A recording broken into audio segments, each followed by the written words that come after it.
She's eating. We are in the tunnel. I don't know which tunnel this is. 2nd Street, 395. 395 tunnel. We got the whole little zombies are gonna come running and chase us vibe going on. If anything happens, this was my last resting place. Remember the 28 days later? Or no? This is we had the zombie in the tunnel. There we go.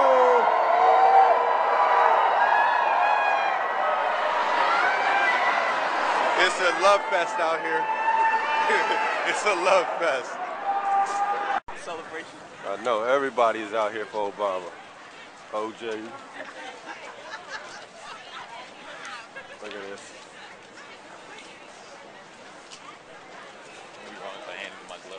Alright, does it fit? Yeah, we gotta get these right now. Official joints.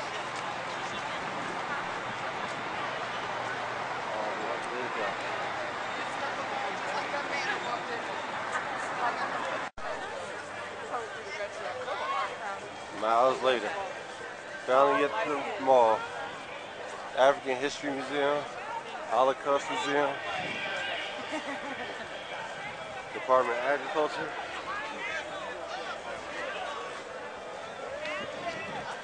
Eskimo girl. All types of people out here. Watch the money. Oh, cones.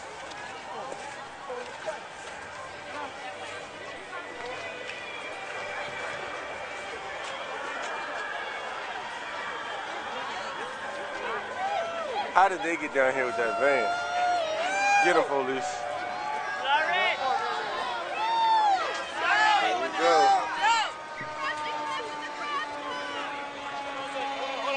Hold on. Well, wait, let me cross the street first, son.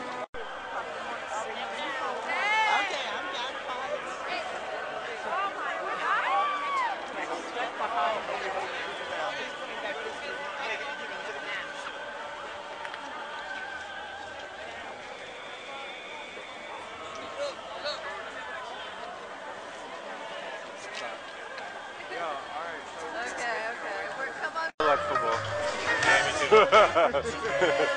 Like HBO will play it back 7 million times. Even when it was playing back, I didn't feel like watching. They got refreshment. They got lines for refreshments too, don't they? Good.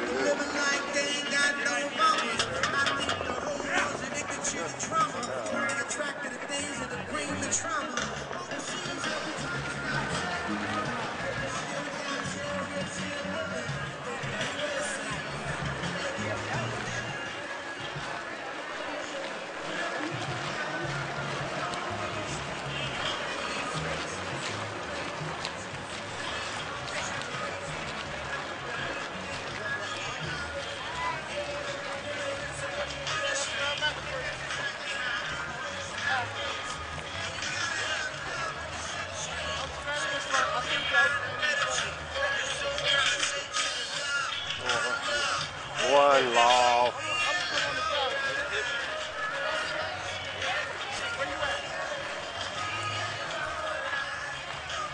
Realize there's a hip-hop artist performing at an inauguration concert.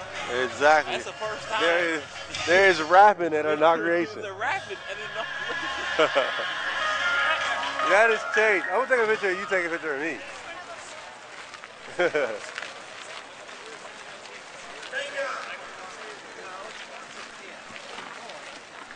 Like I watch.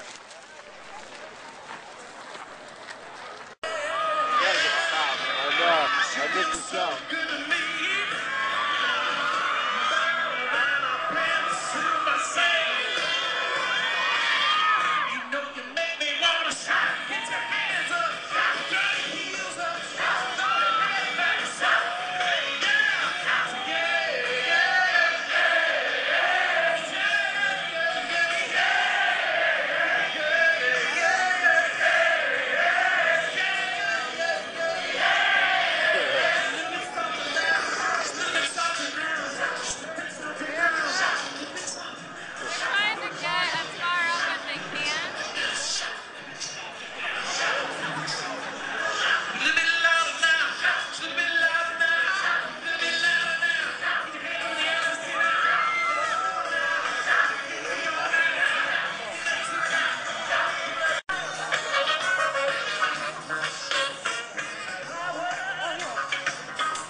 English is getting so good.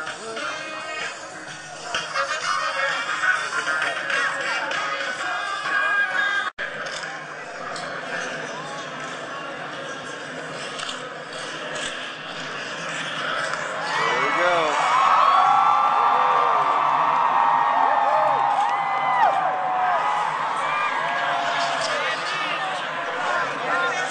Man, that guy got so much swagger. He's just going, he's so cool. He is so cool.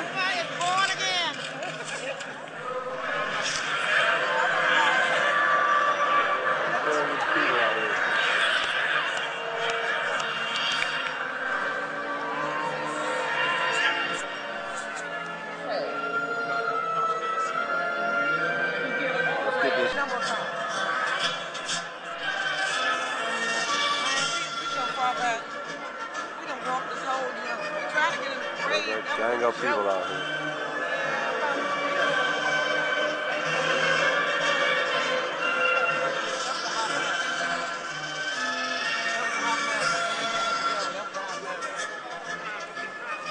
Lovely, lovely.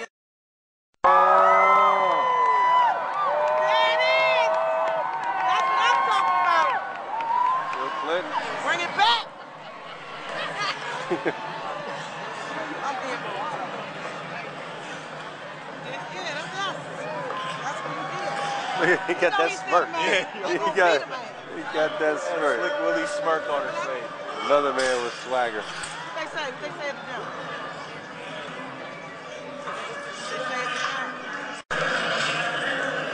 See, after everything said and done, they friends again, you know what I mean? You know, Bush ain't mad Clinton beat him.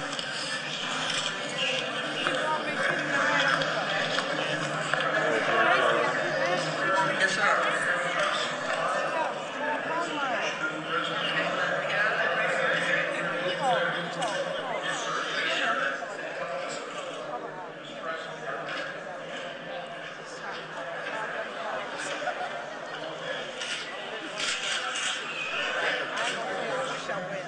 I'm here. Check me out. He's still trying. See my flag?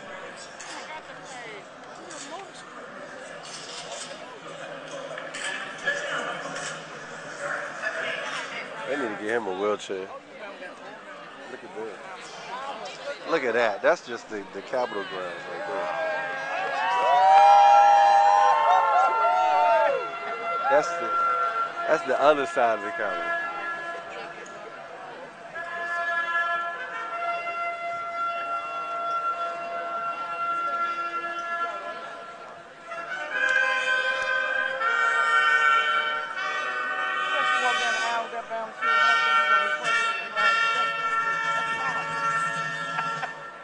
Of the United States, Jimmy Carter and Mrs. Rosalind Carter. That's what I'm talking about.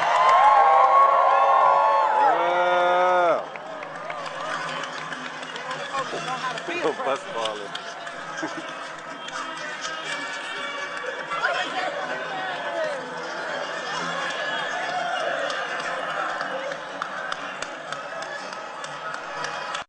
George H.W. Bush and Mrs. Barbara Bush. He got the lukewarm joint. He got the lukewarm. They thought he was talking about the other Bush. Sorry, that's not his fault. They're like, yeah. Yeah. It's not his fault. They thought he said the other Bush. Cheers. HW. No, they ain't gonna make him out, man. I know. That was messed up. Jay-Z song with the horn part. Yeah. Jefferson Clinton and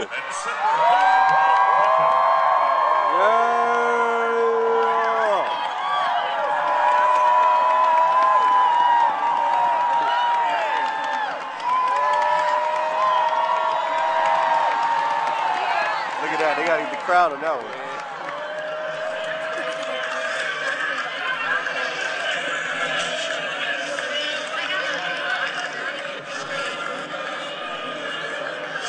Yeah, rock star. Good Laura.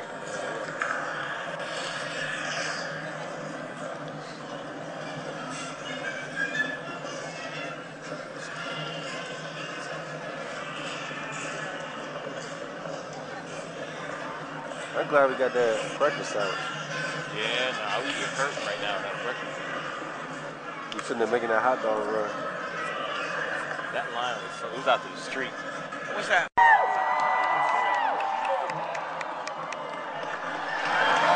There we go.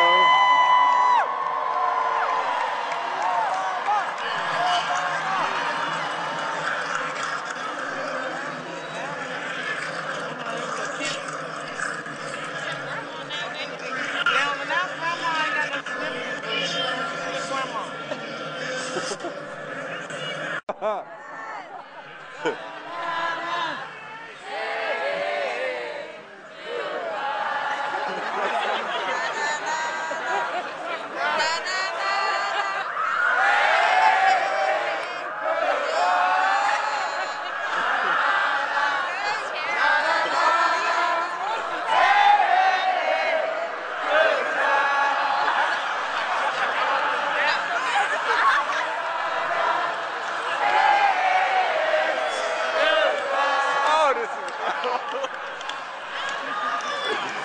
Oh,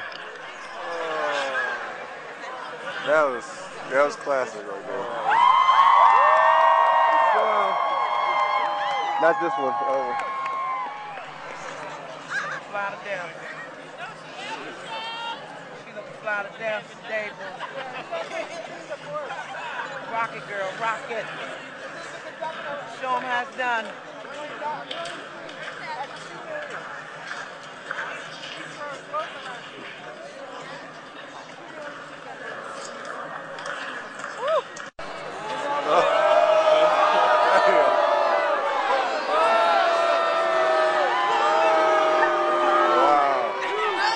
I don't think anybody been booed by millions. He got booed by millions. Never let that up in there.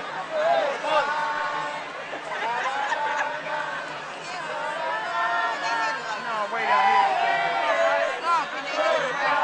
They all way at the top, but they got a band going on.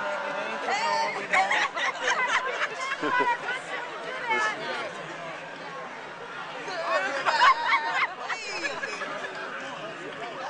We all right.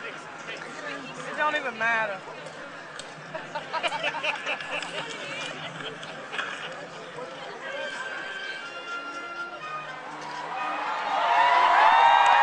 We was trying it all the way to the day.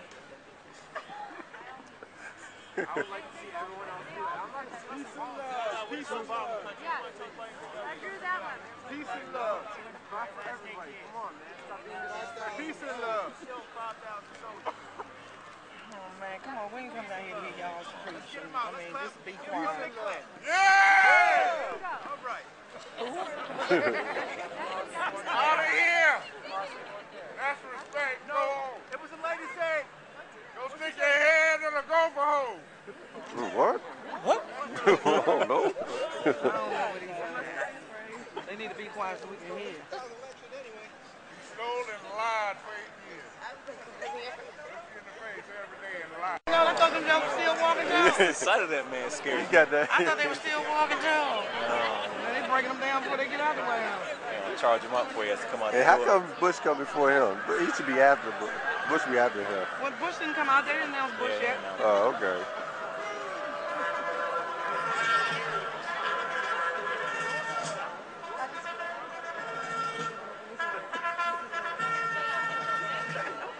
Ladies and gentlemen, the President of the United States, the Honorable George Walker Bush, and the Vice President of the United States, Tim Kaine. I just ain't even saying. I ain't even gonna go there. Better to say nothing. Yeah, I ain't even gonna say nothing. It's over. It don't even matter. Put the Vice President in the front. We already know.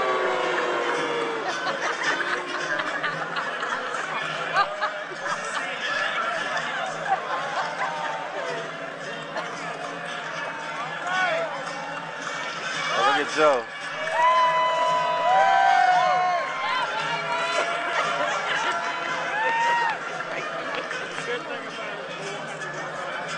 For the Joint Congressional Committee on Inaugural Ceremonies, Jennifer Griffin.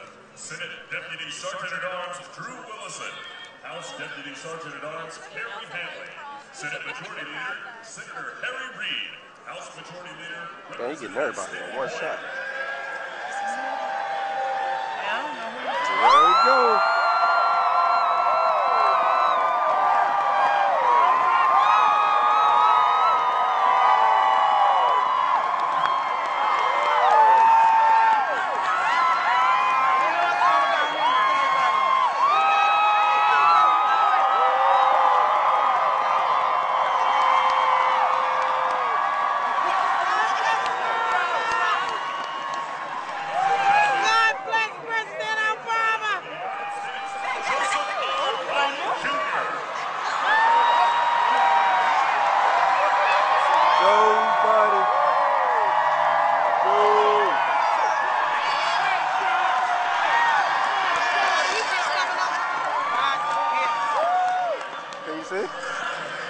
Can you see?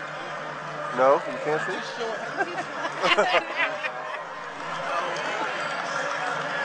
They got him up high enough. There it is. There it is. What? I thought you was my nephew. Oh. There it is. He looked like a president.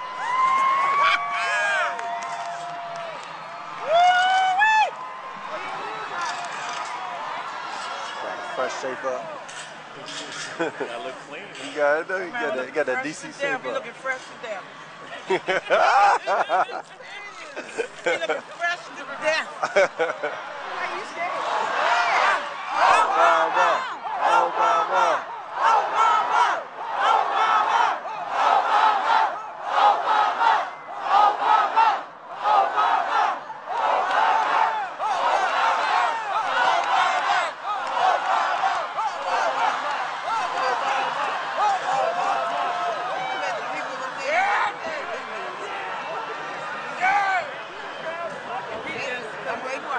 You need to go to a college game. College football game. Look, the crowd. He upset with the crowd. They ain't in sync. Where's Rita Franklin at?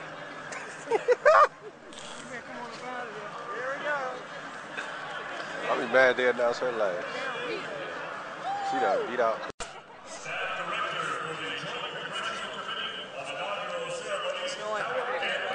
The Senate Sergeant-at-Arms Terrence W. Gaynor. The House Sergeant-at-Arms Wilson Livingood. Chairman of the Joint Congressional Committee on Inaugural Ceremonies, Senator Dianne Feinstein. Senator Robert Kennedy. The Speaker of the House of Representatives, Nancy Pelosi. Senate Majority Leader, Senator Harry Reid. House Majority Leader, Representative Steny Hoyer. House Republican Leader, Representative John Boehner.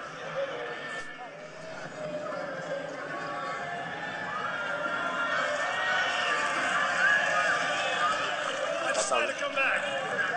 Harry Reid, I knew they announced him twice.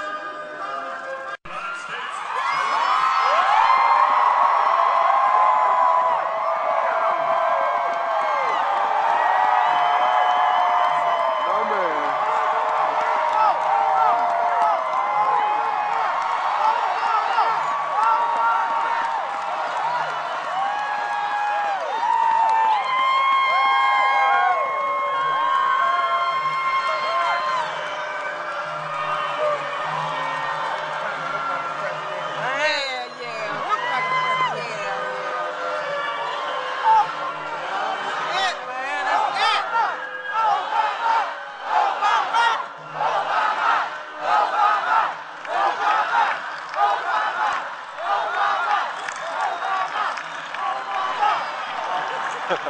Hey, Michelle, the office texts me. Diane texts me from the office.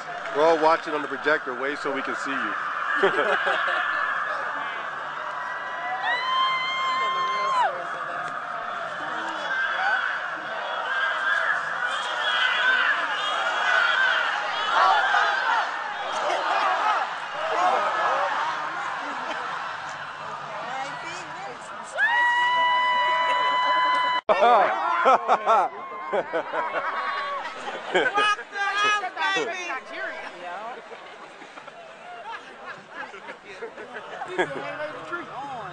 Rocket Rita.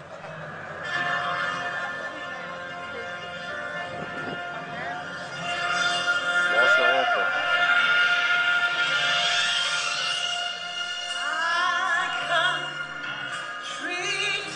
Oh, there she goes.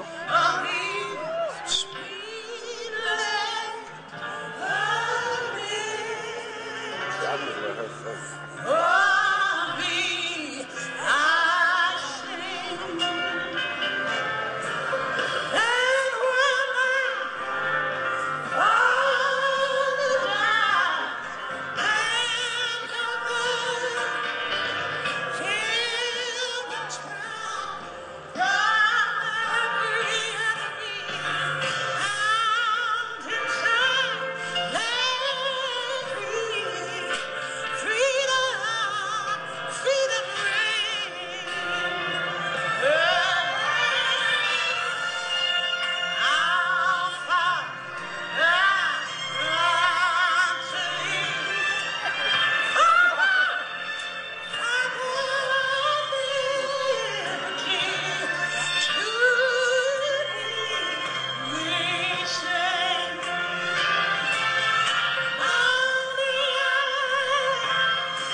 Oh yeah, it's all right to smile.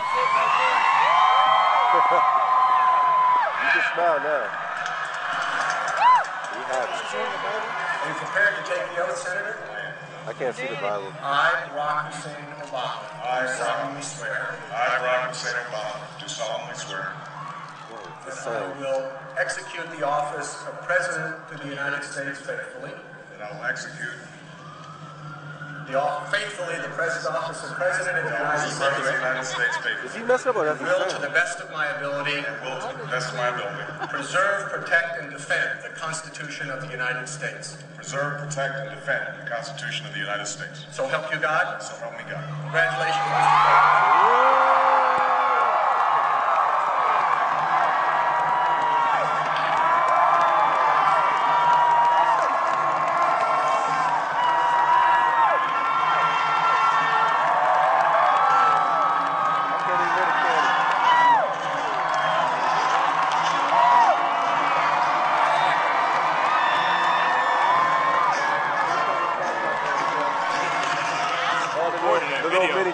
No mini flags.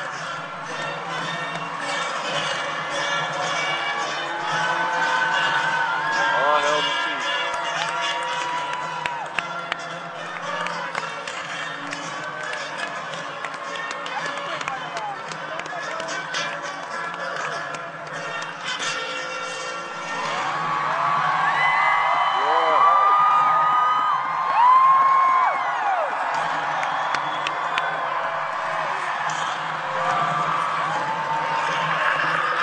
Get us a USA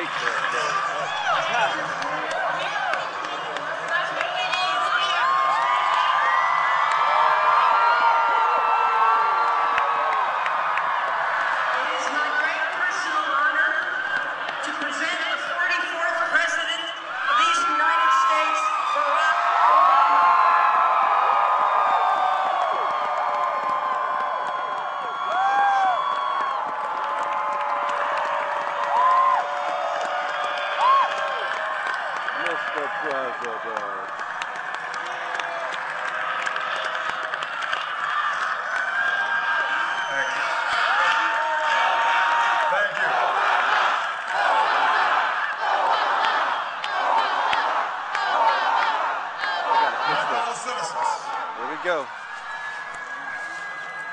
Come on, sound. I stand here today humbled by the task before us, grateful for the trust you've bestowed, mindful of the sacrifices borne by our ancestors. I thank President Bush for his service to our nation. Yeah, he tried. As well as the generosity and cooperation he has shown throughout this transition. 44 Americans have now taken the presidential oath. The words have been spoken during rising tides of prosperity and the still waters of peace. Yet, every so often, the oath is taken amidst gathering clouds and raging storms. At these moments, America has carried on not simply because of the skill or vision of those in high office, but because we, the people, have remained faithful to the ideals of our forebears and true to our founding documents. So it has been, so it must be with this generation of Americans. That we are in the midst of crisis is now well understood. Our nation is at war against a far-reaching network of violence and hatred. Our economy is badly weakened, a consequence of greed and irresponsibility on the part of some, but also our collective failure to make hard choices and prepare the nation for a new age. Homes have been lost, jobs shed, businesses shut. Our health care is too costly, our schools fail too many, and each day brings further evidence that the ways we use energy strengthen our adversaries and threaten our planet. These are the indicators of crisis, subject to data and statistics. Less measurable, but no less profound, is a sampling of confidence across our land. A nagging fear that America's decline is inevitable, that the next generation must lower its sights. Today, I say to you that the challenges we face are real. They are serious and they are many. They will not be met easily or in a short span of time. But know this, America, they will be met.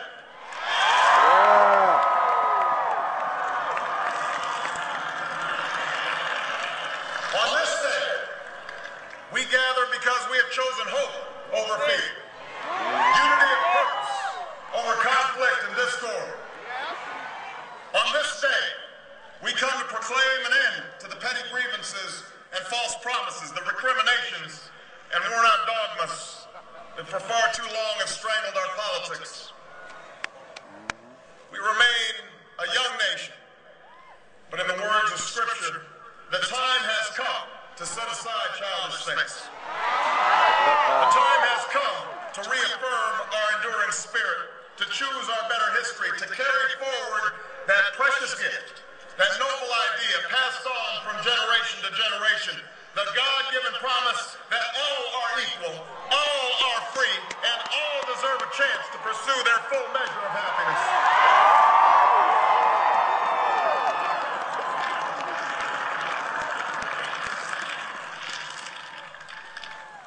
In reaffirming the greatness of our nation, we understand that greatness is never a given. It must be earned. Our journey has never been one of shortcuts or settling for less. It has not been the path for the faint-hearted, for those who prefer leisure over work or seek only the pleasures of riches and fame. Rather, it has been the risk-takers, the doers, the makers of things, some celebrated, but more often men and women obscure in their labor, who have carried us up the long, rugged path towards prosperity and freedom. For us, they packed up their few worldly possessions and traveled across oceans in search of a new life. For us, they toiled in sweatshops and settled the West, endured the lash of the whip, and plowed the hard earth. For us, they fought and died in places like Concord and Gettysburg, Normandy, and Quezon. Time and again, these men and women struggled and sacrificed and worked till their hands were raw so that we might live a better life. They saw America as bigger than the sum of our individual ambitions, greater than all the differences of birth or wealth or faction. This is the journey we continue today. We remain the most prosperous, powerful nation on earth. Our workers are no less productive than when this crisis began. Our minds are no less inventive. Our goods and services no less needed than they were last week or last month or last year. Or 8 years ago. Our capacity remains undiminished. But our time of standing pat, of protecting narrow interests and putting off unpleasant decisions, that time has surely passed. Starting today, we must pick ourselves up, dust ourselves off, and begin again the work of remaking America.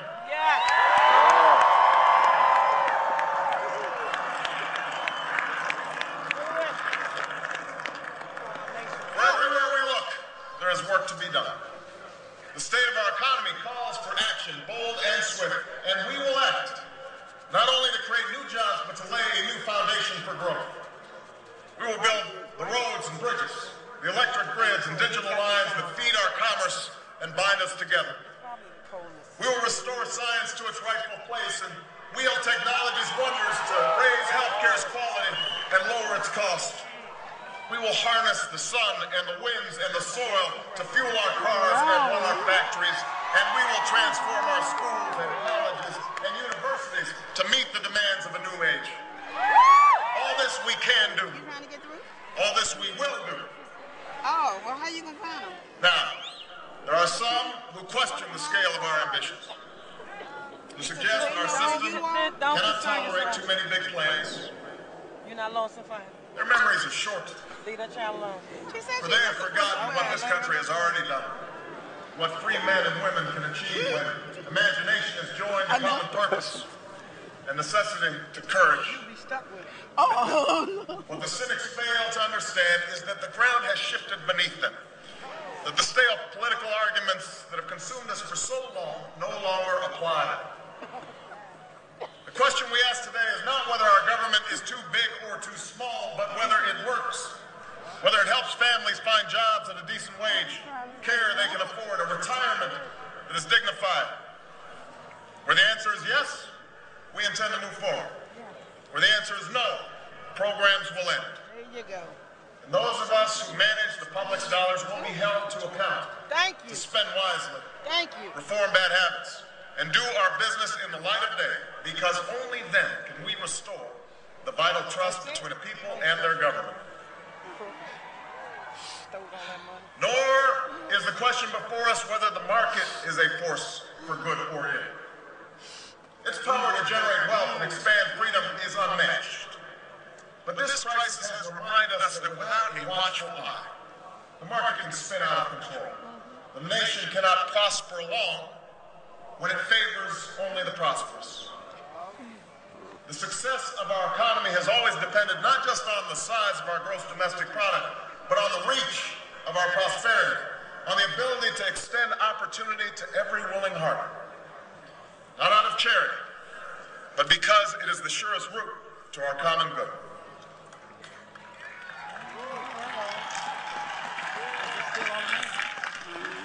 As for our common defense, we reject as false the choice between our safety and our ideals.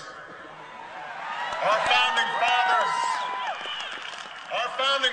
faced with perils that we can scarcely imagine, drafted a charter to assure the rule of law and the rights of man.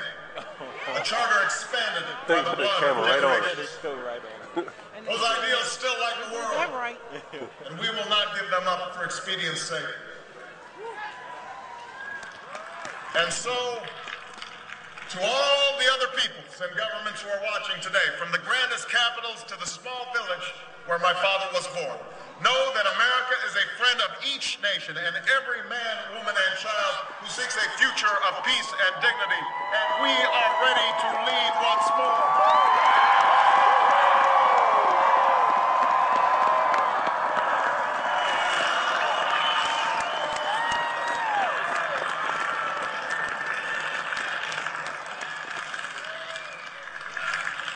Recall that earlier generations faced down fascism and communism, not just with missiles and tanks, but with the sturdy alliances and enduring convictions. They understood that our power alone cannot protect us, nor does it entitle us to do as we please. Instead, they knew that our power grows through its prudent use. Our security emanates from the justness of our cause, the force of our example, the tempering qualities of humility and restraint. We are the keepers of this legacy. Yes.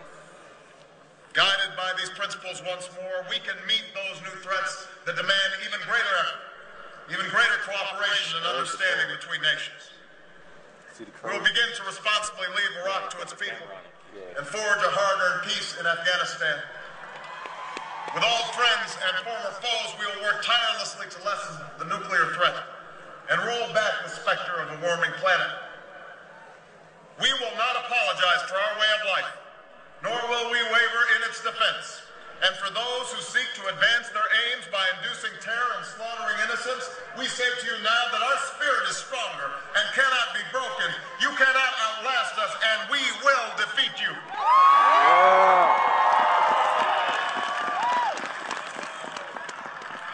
Spirit is strong.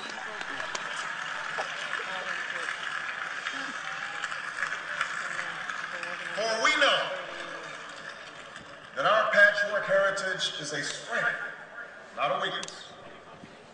We are a nation of Christians and Muslims, Jews and Hindus, and non-believers. We are shaped by every language and culture, drawn from every end of this earth. And because we have tasted the bitter swill of civil war and segregation and emerged from that dark chapter stronger and more united, we cannot help but believe that the old hatreds shall someday pass, that the lines of tribes shall soon dissolve, that as the world grows smaller, our common humanity shall reveal itself, and that America must play its role in ushering in a new era of peace. To the Muslim world, we seek a new way forward, based on mutual interest and mutual respect. To those leaders around the globe who seek to sow conflict or blame their society's ills on the West, know that your people will judge you on what you can build, not what you destroy. No. To those who claim to power through corruption and deceit and the silencing of dissent, know that you are on the wrong side of history, but that we will extend a hand if you are willing to unclench your fist. To the people of poor nations, we pledge to work alongside you to make your farms flourish and let clean waters flow, to nourish starved bodies and feed hungry minds. And to those nations like ours that enjoy relative plenty, we say we can no longer afford indifference to the suffering outside our borders, nor can we consume the world's resources without regard to effect. For the world has changed, and we must change with it. As we consider the road that unfolds before us, we remember with humble gratitude those brave Americans who, at this very hour, patrol far-off deserts and distant mountains. They have something to tell us, just as the fallen heroes who lie in Arlington whisper through the ages. We honor them not only because they are the guardians of our liberty, but because they embody the spirit of service, a willingness to find meaning in something greater than themselves. And yet, at this moment, a moment that will define a generation, it is precisely this spirit that must inhabit us all. For as much as government can do and must do, it is ultimately the faith and determination of the American people upon which this nation relies. It is the kindness to take in a stranger when the levees break, the selflessness of workers who would rather cut their hours than see a friend lose their job, which sees us through our darkest hours. It is the firefighter's courage to storm a stairway filled with smoke, but also a parent's willingness to nurture a child that finally decides our fate. I'm not scared of you. Our challenges may be new. The instruments with which we meet them may be new.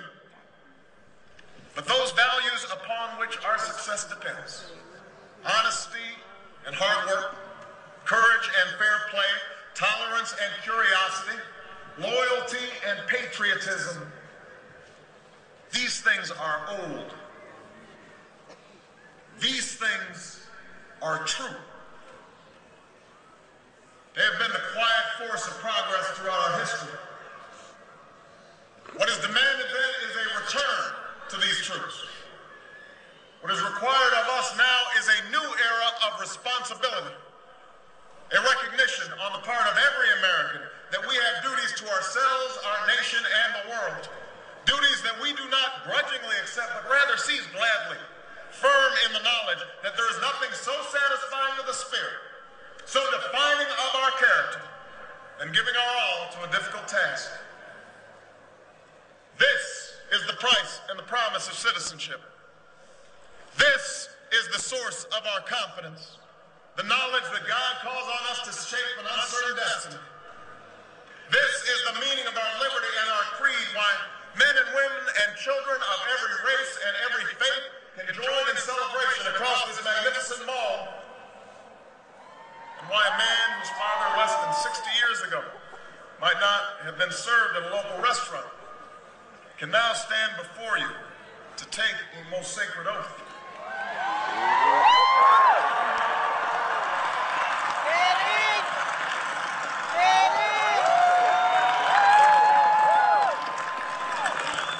So let us mark this day in remembrance of who we are and how far we have traveled. Yes. In the year of America's birth, in the coldest of months, a small band of patriots huddled by dying campfires on the shores of an icy river. The capital was abandoned. The enemy was advancing. The snow was stained with blood. At a moment when the outcome of our revolution was most in doubt, the father of our nation ordered these words be read to the people. Let it be told to the future world that in the depth of winter, when nothing but hope and virtue could survive, that the city and the country, alarmed at one common danger, came forth to meet it. America, in the face of our common dangers, in this winter of our hardship, let us remember these timeless words. With hope and virtue, let us brave once more the icy currents and endure what storms may come. Let it be said by our children's children that when we were tested, we refused to let this journey end. That we did not turn back, nor did we falter. And with eyes fixed on the horizon and God's grace upon us, we carried forth that great gift of freedom and delivered it safely to future generations. Thank you. God bless you. And God bless the United States of America.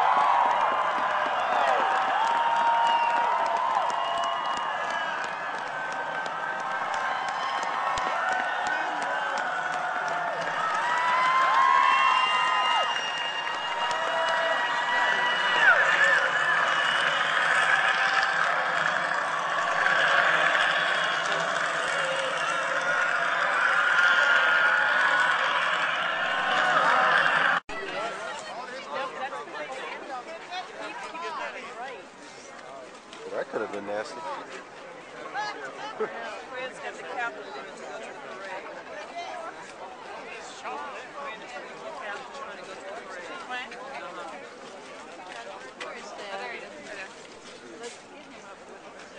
Right here at work? Yeah.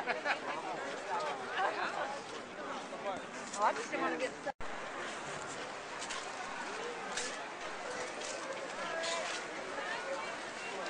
They had a good plan for getting people in, but the evacuation is not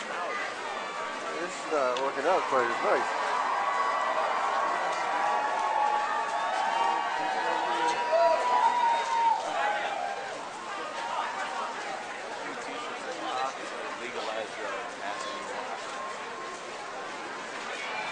Let me see if I can see.